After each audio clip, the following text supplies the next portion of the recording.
Hi, this is Richard Ainge. I'm the co-founder and developer of the ColorLogic system. And this is a behind-the-scenes look at how we created all those amazing artworks for the Printing United 2025. So as you may be aware, those of you that attended, there were 12 print partners that took part in this huge project.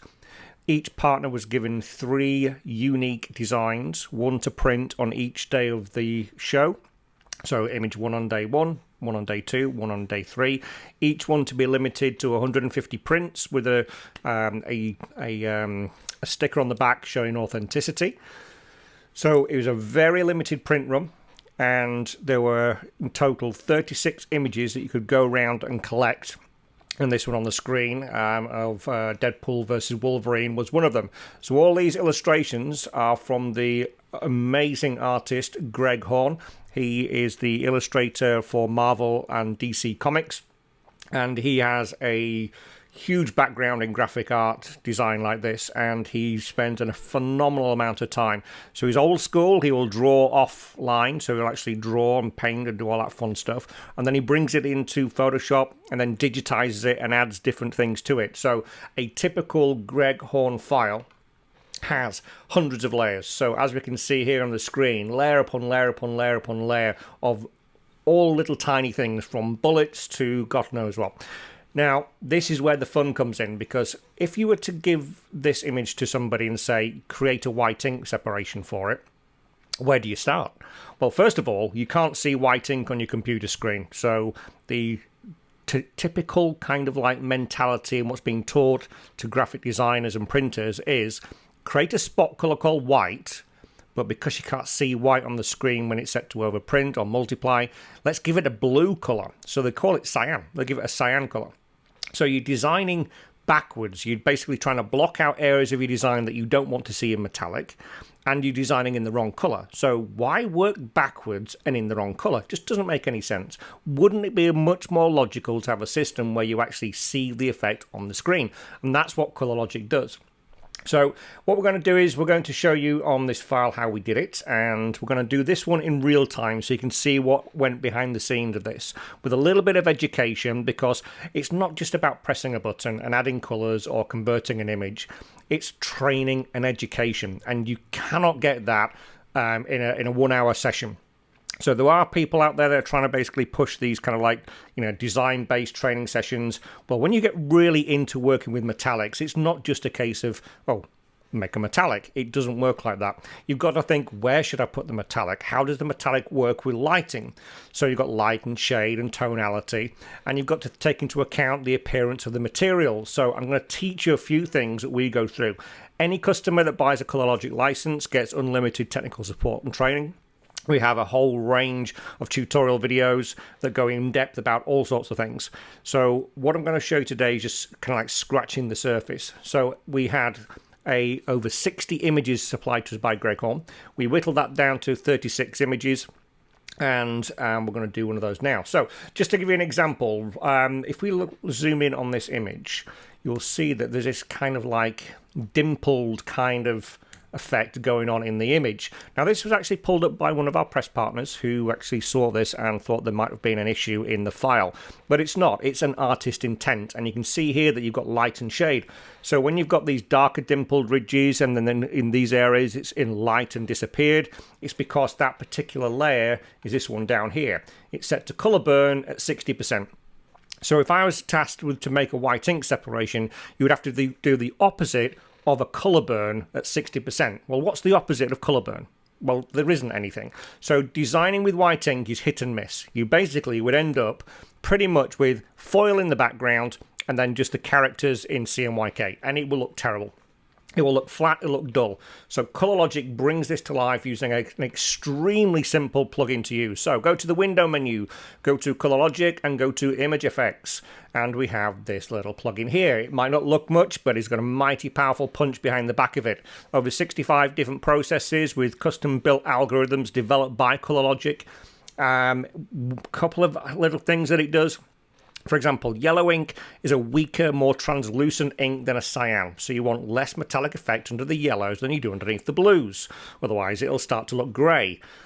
Things like customer might only have AM screening. That's 4 screen angles. We're going to output 5 screen separations, in which case you get screen clash.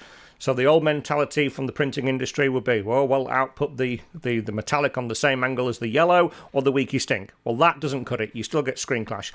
So we've coded in and developed our own anti-screen clash algorithm built into that separation. So when you output this, doesn't matter if you're doing it with AM or if you're doing it with FM, you will not get screen clash.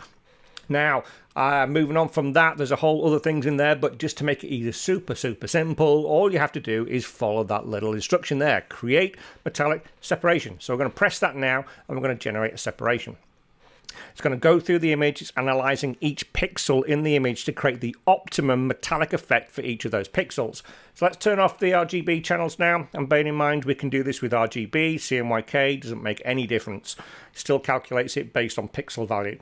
So we've got our color logic separation, and that is the starting point. Now this is the first thing that most people get wrong, is even when they're using our tools, is they don't go the next step, which is basically contrast.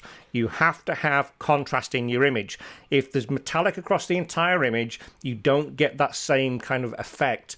You've got to have light bouncing off certain areas and not others, and you get that through using CMYK versus metallic. So the most common thing here is basically make a mask, and that's the great thing about all these files from Greg Horn. Hundreds and hundreds of layers, so you can spend your time making all these wonderful little masks. Now, I'm not going to do that because it would take a phenomenal amount of time making selections of all these. And bearing in mind, we did each one of these images individually. Some of them have to be individually masked out and cut out, and we cannot do that for you. We cannot write an algorithm that says, go in there and mask out all the bullets, because, you know, it just sees color. So what you have to do is make your own masks. Now I'm going to show you on the final separation of what we did with the color logic one. So let's just bring that up into the screen, and we'll show you that separation. So we are here. This is what we got. So I'm going to show you how we got to that stage. So I'm going to basically just cheat a little bit. Let's go. In fact, let me grab this. I'm going to do a little bit of manual work in here. Let's overwrite my original image. And let's flatten down that Greg Horn image, and let's just steal that RGB image. So let's get rid of that one now. So on this one, I'm trying to basically cheat the system just to basically show you the work that we did. Because on this one, I actually have some masks that I saved. So you'll notice down here, I've got some of these alpha channels. So what I basically did was I went in there and I said, okay, I didn't want that one. I wanted to make a selection of the characters, the Deadpool character, and then subtracted out the bullets. So if we look at the masking that's been created, we can see that we've got this separation here. So all we're going to do now is we are going to get rid of that information. So all we do is press delete and fill it with white. So what are we looking at now? Okay, so anything that's silver is the silver substrate. That's the reflective substrate, the metallic material. And all the white is the white ink. So notice how we see white. We're not seeing cyan. Let me just show you exactly what this would look like if we were to do this the old-fashioned way. So basically it would be like this. We're going to do it in cyan because, well, that would be my white ink mask. Even if you could do all the shading and get it all done right, then that's what you would look like. So basically all your highlights are blue and all your image is weirdly coloured and it just looks awful. How can you design like that and know how it's going to come out? So what we do it the right way. We can see in colour. Now one thing you will notice here now that we've got our separation, that's the original image, that's with metallic separation switched on. So original image, switched on with the metallic, and you'll notice it's going darker in the background. Now that is because silver substrate has an equivalent color value of 30% black, approximately. So basically silver is grey. So if you put grey underneath your image, it's going to take that grey colour and multiply it with your image. So it's going to go even darker. And this is one of the common things that I see. And as a developer behind Color Logic, it gets a little bit frustrating seeing these really dark, awful designs coming out by people that are not using the basics of light. So we're going to take into account how the substrate's going to interact with that actual metallic separation that we've created. Now, before we do that, we also want to get a little bit more pop into this design. So we have a feature here called Boost Metallic. So this particular image is quite dark and moody. Now, dark colors absorb light. They don't reflect it. Highlights are white. Have you ever noticed that? Like in the flash here on the gun, it's white. It's not silver. Stop putting silver into your highlights. It's false. It looks wrong. It just looks wrong. So when there's no light shining on it, you've got grey. Then you've got grey highlights, which is just awful. So what we do is we keep everything natural. Highlights reflect light, okay? Shadows absorb light, so you don't want metallic into your shadows and you don't want it in your highlights. So it's, again, it's all factored in with our plugin. But because it's quite a dark and moody image, the amount of metallic effect is based on that image. Now, we want to put a little bit more pop into that. So we're going to use the boost button. What the boost button does is it takes the ColorLogic separation and will do a 25% hit, so it multiplies itself with itself.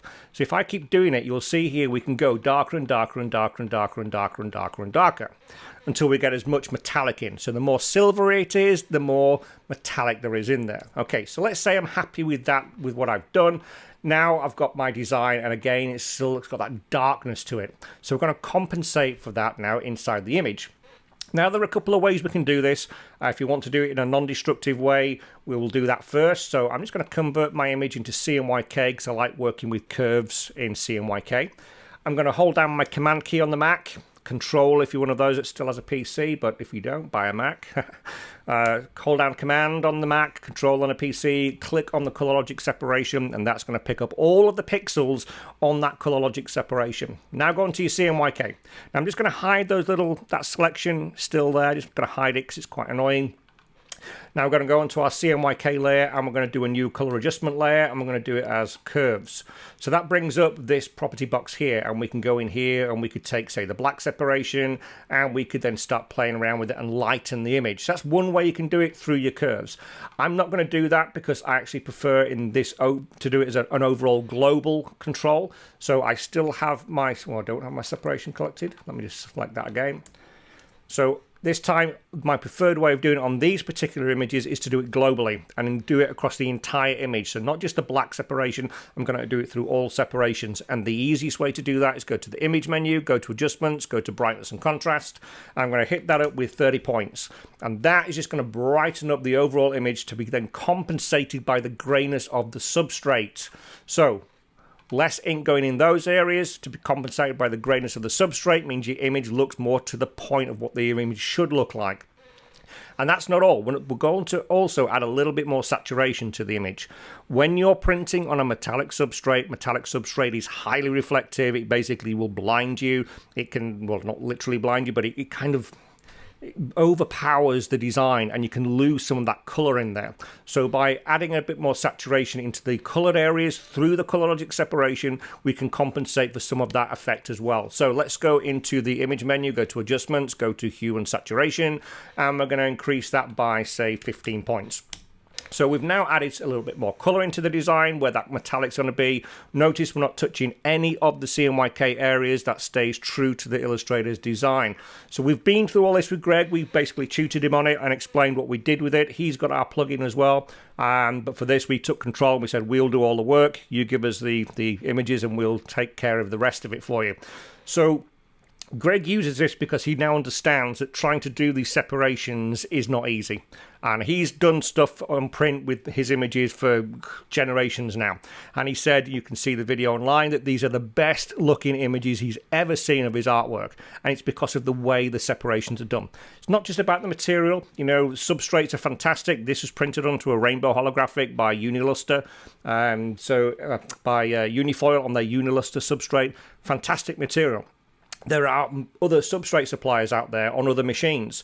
And, you know, if you're printing this onto a different type of material, you've got to then think, okay, that is substrate. I can switch the substrate out, but it's the separation that makes the work. The substrate makes it shiny, but it's how the color separation is done. And that is the key point to it. We can do it in seconds on these files, but it could take you hours of trial and error, backwards and forwards, sending files off to the printer, getting a proof done, testing it, getting it back, wasting time, postage. It just takes a long time.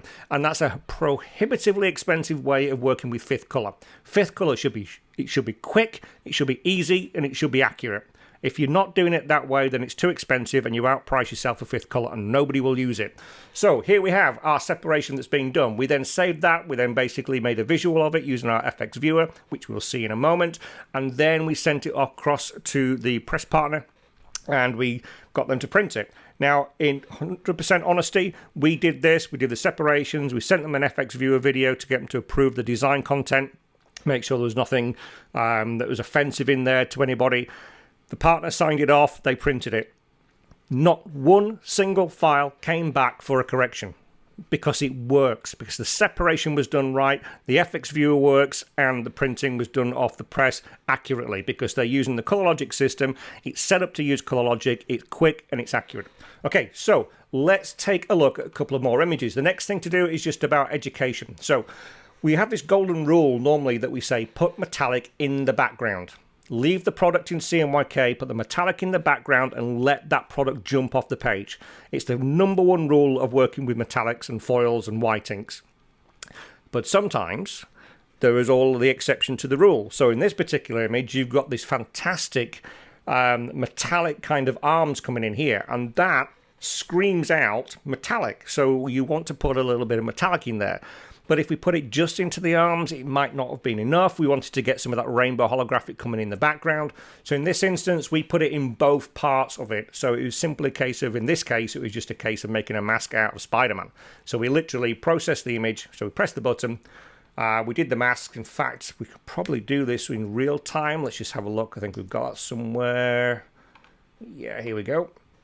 Let's open that one up, just to see how quick some of these are. So some of them took us a lot longer because of the masking, but we can't control that. This is one of Greg's images that he didn't have all those hundreds of layers. We actually had to ask him for layered files, and he went away and spent time masking them out for us to help us speed up our part.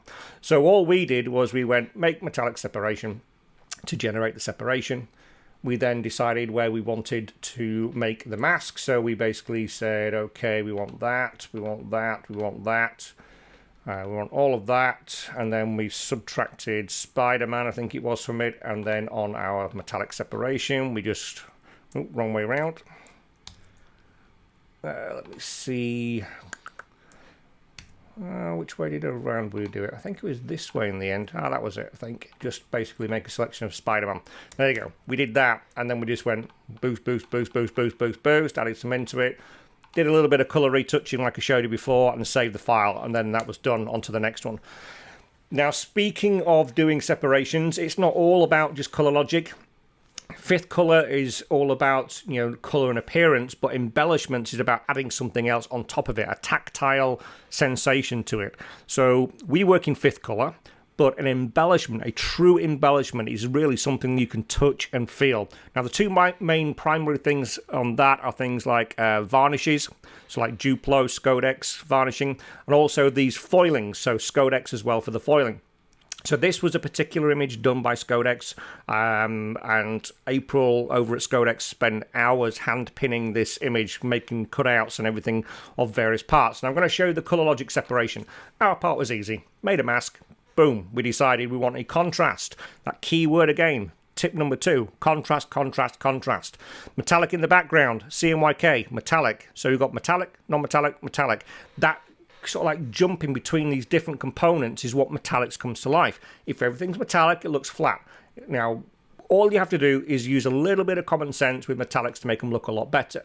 So we've added our bits in a few areas, but we left a key part open. So the main part of this person on the left, and if we now zoom in and have a look, all these spikes. So we basically had... unfortunately, there was no mask for these bits as well, but April went in and cut out all these things and added silver foil embellishments all the way through, and it looked absolutely fantastic. And it was just a great example of using not just ColorLogic, but adding something else onto it. So, ColorLogic, CMYK, and white onto Metallic's rainbow holographic board, and then hitting it with those sharp foil points. It was beautiful. Really good, elegant way of working with it. So beyond there, we also have other partners like Duplo. So when we got the images for Duplo, it was kind of hard because Greg Horn's got this whole kind of doom and gloom and blood splattering Gotham City kind of vibe to it. and then we had to try and find a way to get varnish in there, and it was quite difficult until we found these images, and it's like, okay, zombie apocalypse, it's just perfect for this. So Resident Evil, very gruesome shot. We basically put metallic into the background, we put gloss over the eyeball, and then we thought, why don't we put gloss on all the blood splatters? So then we've got this tactile, wet look, feel to all the blood. So that's what we did. We had a 2-part component. So in this particular one, let's just say, I think it was like we went and added in all the blood splats. I got all those. Let's just say it was that. We then basically made a separation. So even though it was done on Duplo, ColorLogic actually did the separations for them because we kind of like doing this kind of creative stuff. So when you're working with Duplo, you have an option to create different levels of the effect. So for example, you have a like a matrix guide that will say if you want to output a certain depth or micron size for your gloss, you can then control everything below that in a grayscale separation. So you determine how deep you want the deepest part, the most raised part of the varnish to be, and then it will give you the calculation of what your tints need to be. So, for example, if you wanted to create like a subtle gloss effect that was lower level, you might have to output it at 30% or 60%. Now, in this case, we just wanted that whole hard-hitting glossy effect over everything. So what we did on this separation here, notice how I've had to give it a green colour because varnish is clear, so we have to give it something. So I'm just giving it a green so I can see it on the screen. So what did we do from there? Well, we've got little tonal areas in here, but we didn't want to stay in tonal. We wanted to make it just 100% of each colour, black only. So 100% black means 100% of the varnish at 100% of the height. So to do that, we then use one of our tips and tricks. And again, this comes down to training and education in fifth color and embellishments. And what we do with ColorLogic, it doesn't just stick with ColorLogic like we did here. Training and education on how to use the Duplo in this type of separation. So we've picked out our layer. I'm actually going to change my color settings in my Photoshop. So this is nothing to do with us. It's just Photoshop settings, show channels in color. I'm going to switch that off. Let me just toggle on and off. So there is our Duplo separation, and it's just because I like to be able to see it a bit more correctly on the screen. It's a lot easier in black and white when you're looking at these sort of things. So what I'm going to do now is I'm going to go to the image menu, I'm going down to adjustments, and I'm going down to threshold, and that will basically force it into black and white, meaning 100% pixel, so 100% black and white. You can then control on that threshold how much of that separation you want to push into it. So let's just say it was that. And there we have it. We now have our ColorLogic separation with our varnish. Now, I might also decide that I don't want to have any metallic effect coming through the varnish areas, so we can make a selection of the varnish. We can go into the ColorLogic separation, and then we can just delete that to white to make sure that there's no metallic areas in that blood. And then you have two contrasting areas. You've got the shimmer from the metallic substrate, and then you've got the glossy reflection coming in from the lighting that's around you. And that contrast between the two relations between gloss and metallic, and then having that third impact of the CMYK, brings that design to life. And again, training and education, something you can't get in a 1-hour tutorial by saying, oh, this is how you make white, this is how you make silver. It's boring. You need to teach people creative tools. Fifth color is a creative embellishment. Show people how it's done. So there we have it. That's how we basically created, I think actually on the eyeball I did say we did it as a solid, but I don't think I've got it cut out, so I'm not going to waste time showing you, but I just spotted that on there. That should be a solid all over that eyeball, not splattered, but there you go. Okay, so that's it. Now the question is, what do they look like? How are you going to know what they're going to look like unless you basically print them out? Well, we have our FX viewer. So FX viewer, it is to show you the effects of your design. So this is it. It's a Mac-based application. Unfortunately, it's not available on a PC. It's just for the Mac users. And you import your file, you have an option to visualize with either metallic ink or foil substrate, and that's it. So we're going to visualize printing on foil and now basically move it around. So I can then see what my design will look like printing onto a foil-based material. So we can create this, we can do a screen recording, send it to the customer or the press partner in this case, get them to visualize it and say, are you happy with the results? Is anything going to change? No, obviously sometimes you might see something like There might be something that offends somebody. It might be, too much skin in the image, or it might be too much violence, too much blood. It might be some guns. Some people have different preferences, so we want to make sure that everybody's happy. So we sent these visuals across. Everybody then goes, "Wow, amazing, love it." We then send the artwork across to the customer, or the partner in this case, and they run them out. Another example here, this one is Storm. This one was what we did with Fujifilm on the Revoria, and we basically just output this. I believe that Fujifilm also ran these out on a large format device as well, make some super large format versions. But notice how that in the Lightning, we don't put any silver in the Lightning. That's what I was saying before, that whites are highlights. They're supposed to be highlights, keeps it natural and photorealistic. So by doing that, we have the contrast. The superhero is in CMYK. Now we could have gone a step further. If we had varnishes, maybe we could have done like a clear toner on here. You could have put some clear embellishments, maybe actually in the Lightning. So there are things that you can do above and beyond, but for most of these press partners, it was all about printing CMYK and white onto metallic material, and then only the partners that had embellishment systems, so Duplo, for example, and Skodex, put extra embellishments on top of the print. So that's it. That's how we had a behind the scenes of how we create the files. It's all about basically training and education, speed, automation, color accuracy. When you nail it down with this, you can get your work done very, very quickly. It's an empowering to a designer. Designers love these tools because it makes it easy for them, speeds up workflows and pre-press. You can get more jobs through onto the press. You can be more profitable. And hey, don't tell anybody it only took you 10 seconds. Charge them an hour's work. But that's how our system works. ColorLogic, fully automated, amazing results. So we're going to now show you a few of the photos from the back of the show, and hopefully we'll see you all again next year.